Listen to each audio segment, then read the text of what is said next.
E nós começamos a segunda-feira, dia 2 de janeiro, com a presença do nosso colunista de todas as segundas, que tá aqui novamente, que é o Padre Adalto. Bom dia, Padre, como tá? Bom dia, Jean, bom dia, Marquinhos. É uma alegria começar um ano novo, na esperança de vida nova, né? E tomara que dê tudo certo.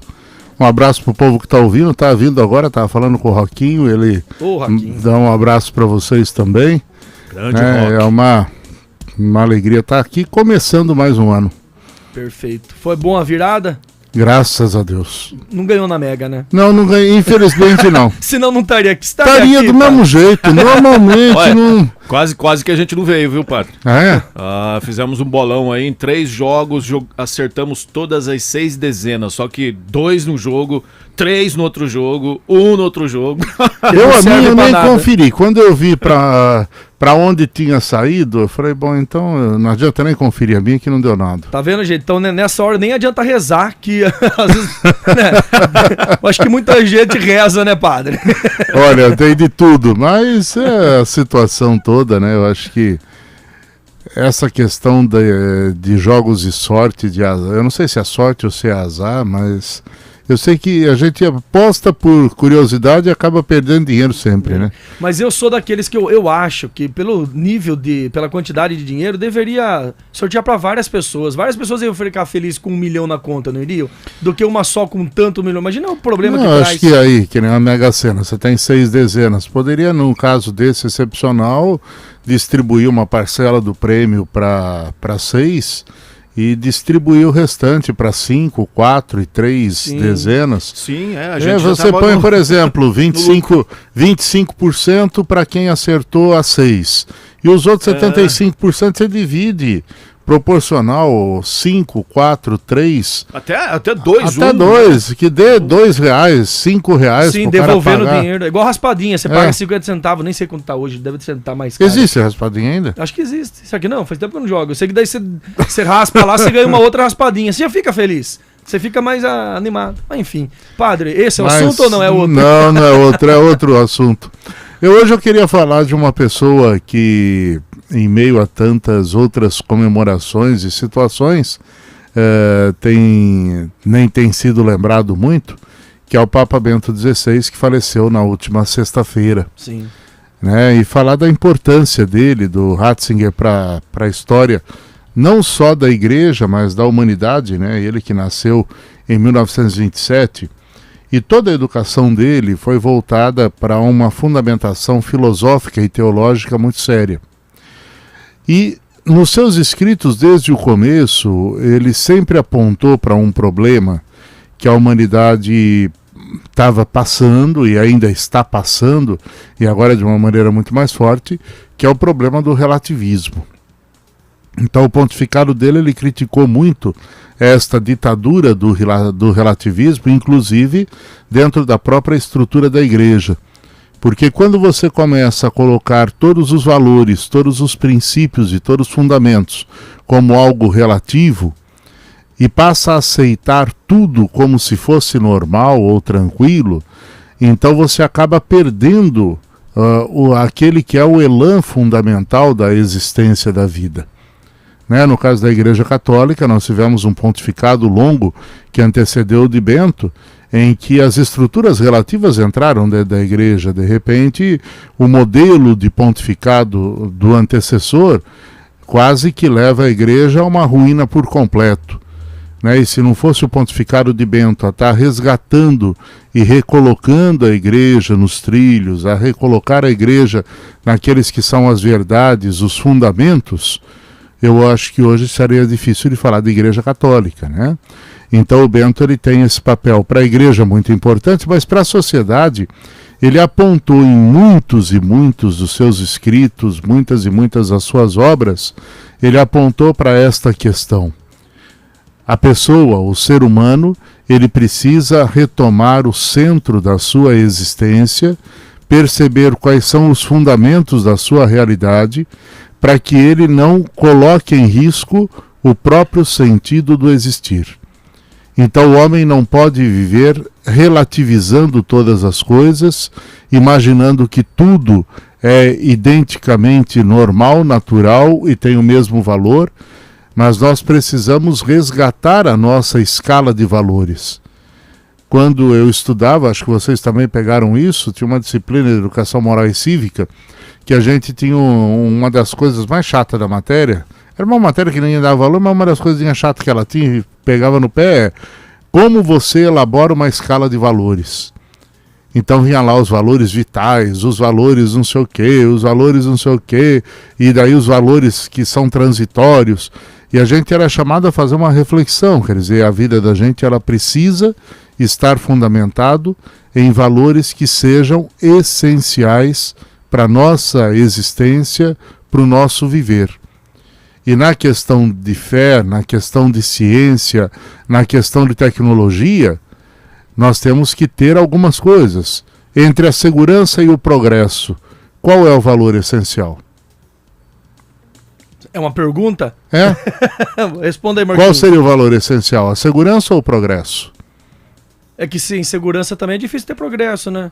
Exatamente, só que muitas vezes em nome do avanço da ciência, a gente acha que tudo pode. Então basta ser novidade, basta ser progresso que a gente aceita.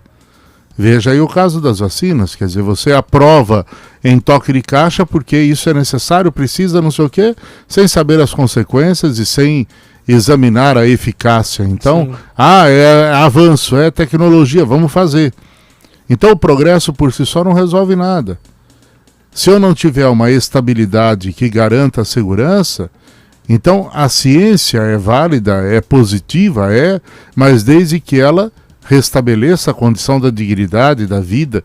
Não é a ciência pela ciência, não é a riqueza pela riqueza, não é o poder pelo poder, mas é em função de resgatar alguns fundamentos que sejam essenciais. E o Bento bateu muito nisso, né? Falando que nós temos que resgatar uma fé que nos leve a superar a relativização das coisas, o relativismo das coisas. O que importa não é onde eu estou, mas como eu estou em cada lugar que eu estiver. Né? Então eu tenho que ser padre, só que eu tenho que ser padre não do meu jeito, não do jeito que eu quero ser. Eu quero ser cientista, não do jeito que eu quero ser, mas a partir de alguns primórdios fundamentais. O que a ciência exige de mim? O que a igreja exige de mim? Né? Ele enfrentou um dos maiores traumas da Igreja Católica, que foi o combate da pedofilia naquela época. Por quê? Quando você relativiza os valores, você perde a essência daquilo que é viver a realidade cristã. Né? E de repente tudo se ficava assim, é popular, é isso, aquilo vale mais do que... Não, você tem que ter uma vida digna, porque o ser popular supõe que você assuma o testemunho de vida que você está dando. Então são situações que o Bento levou a gente a refletir muito e colaborou muito com a sociedade. Né? Na Europa mesmo ele fez uma reflexão muito séria e fez a Europa rever muitos caminhos que ela tinha. Então não só como um papa voltado à questão dos valores religiosos, mas voltado aos valores da humanidade. Então eu creio que essa foi uma grande perda, né? No dia 31, todos os jornais internacionais abriram espaço para falar sobre o valor, sobre a importância, sobre a colaboração que o Bento trouxe para a ideia da modernidade e para o avanço da modernidade. Então isso é muito interessante. Né? E é uma pessoa que, como Papa, tinha uma vida muito, muito austera, né? Entrou na estrutura, ele teve outros campos a enfrentar. Hoje o Francisco enfrenta muita coisa da estrutura, do luxo exagerado, coisa assim. O Bento, ele enfrentou outros problemas para permitir que agora o sucessor pudesse enfrentar aqueles que são os problemas aparentes. Mas eu acho isso muito interessante.